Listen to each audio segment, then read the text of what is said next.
This is part 2. If you haven't watched part 1, make sure you check it out first. The link is in the description below or right here.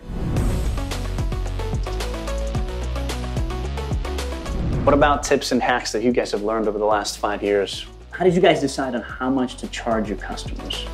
Revenue scaling goals is to be at $1 million in sales per year by 2022. What's one of the most challenging aspects of having your own business?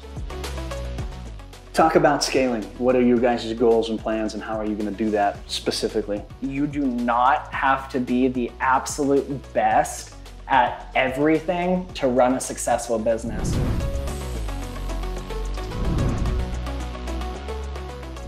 If you could give one piece of advice to an aspiring young entrepreneur looking to get into your business, your industry, what would it be? It's going to be to commit. That's the biggest thing. It's hard when you're first starting. You're scared. You don't want to reach out to anyone because you're scared they're going to say, well, let me see your portfolio.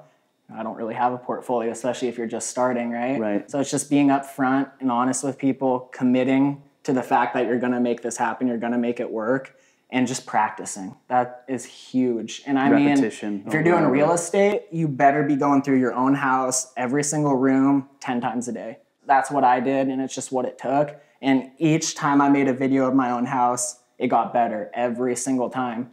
And then before I knew it, I'd already done 10 real estate shoots on my own house and gained quite a bit of experience from that and learned something new every time. That's the biggest thing for someone that's trying to get into this.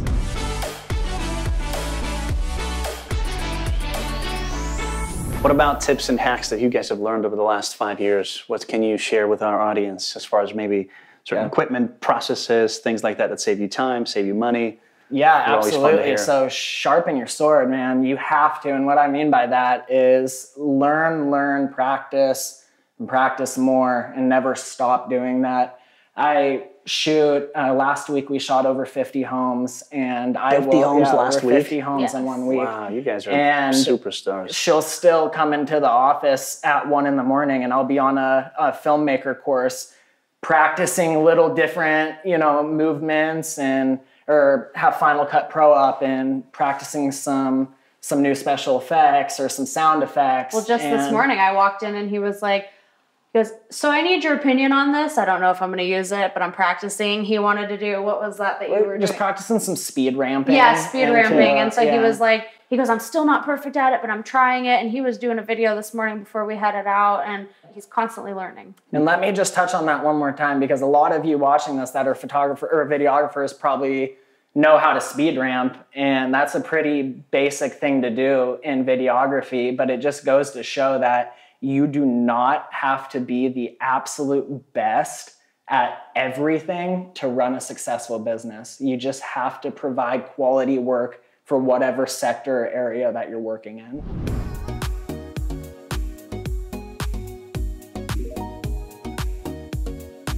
How did you guys decide on how much to charge your customers? Walk us through that evolution a little bit. Yeah, absolutely. So when we first started, we had no idea. Like I said, I was working at Wells Fargo at the bank.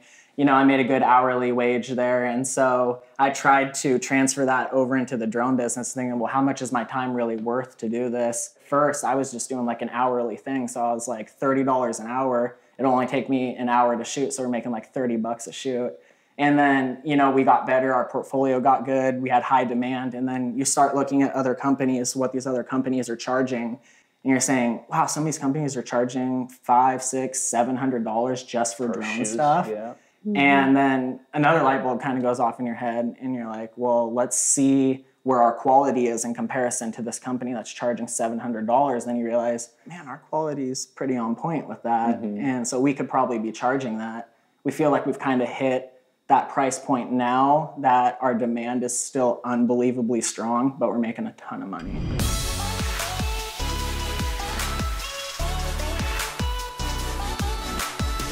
Talk about scaling. What are your guys' goals and plans, and how are you going to do that specifically?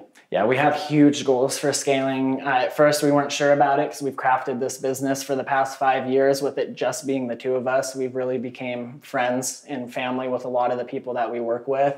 But it came to the point where we were turning down 10 to 15 shoots a week because we were too busy. And for me to say no 15 times in a week it was killing me. That hurts. And so what we had to do is find other photographers and videographers, and they're people that we trust. We've known them for several years. I've actually gone to school with one of them, and just train them to be exactly like we are, so the product is not changing, and then bring them out to the shoots with us so they can be introduced to the agents and they're comfortable with them.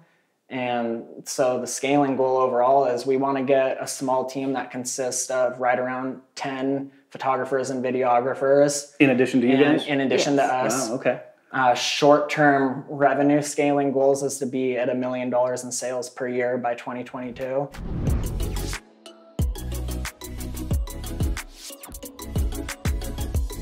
What's one of the most challenging aspects of having your own business?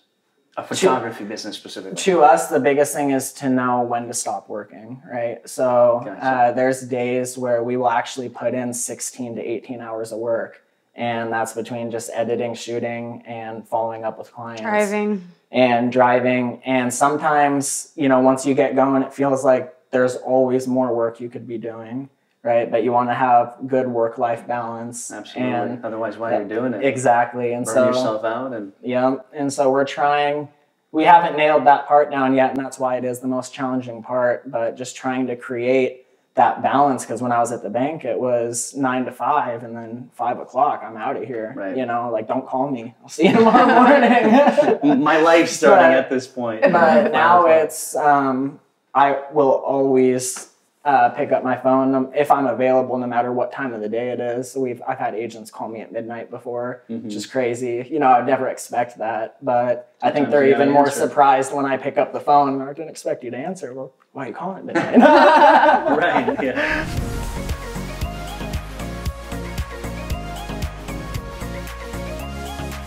Tell us about this equipment. Again, it doesn't have to be this when you start out. And if not, why? And love to know a little bit more about what you have here. Yeah, so if you want to run a higher end photography business for real estate, this gear is more than sufficient to do that. So the cameras that we're using is we have a 5D Mark IV right here, and over here we have a Canon EOS R on top of a Ronin S. And you can get other things that help. You don't need them at all. This is a vest, so if you're shooting a larger home, this gear can get heavy. It only weighs a few pounds, but after you have it in your hands for over an hour, it feels like it weighs 50. Moving on over here, this is the drone that we're using today. It's a Mavic 2 Pro with the smart controller. And for all of this gear that's sitting right here, you're looking at... Can I take a look? Yeah, absolutely. Yeah, you're looking at right around $15,000 for all the gear that's sitting right here. Yeah, this stuff adds up really quick.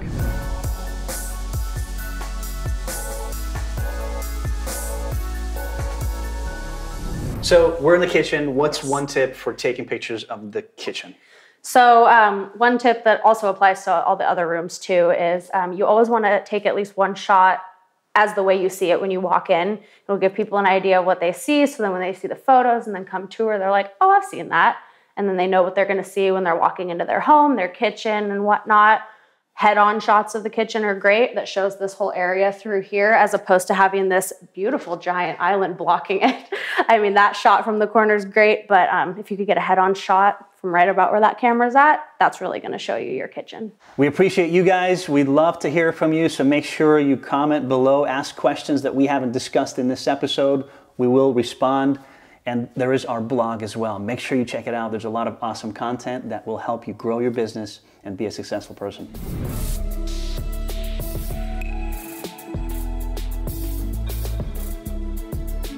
Hey guys, we got some blitz questions for you.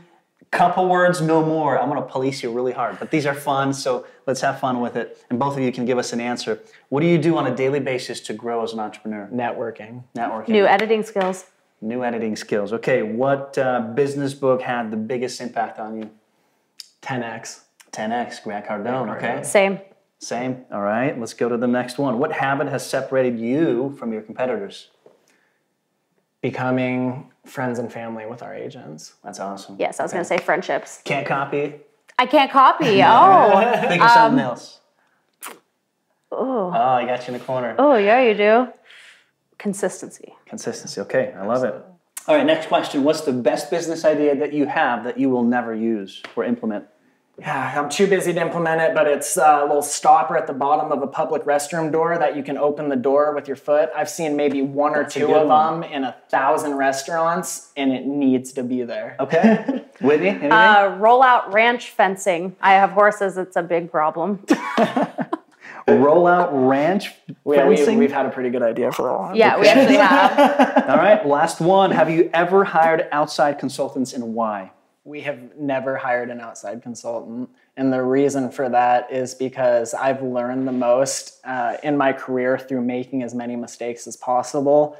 And when other people tell me how to do things, I'm doing it their way and I'm not doing it my way.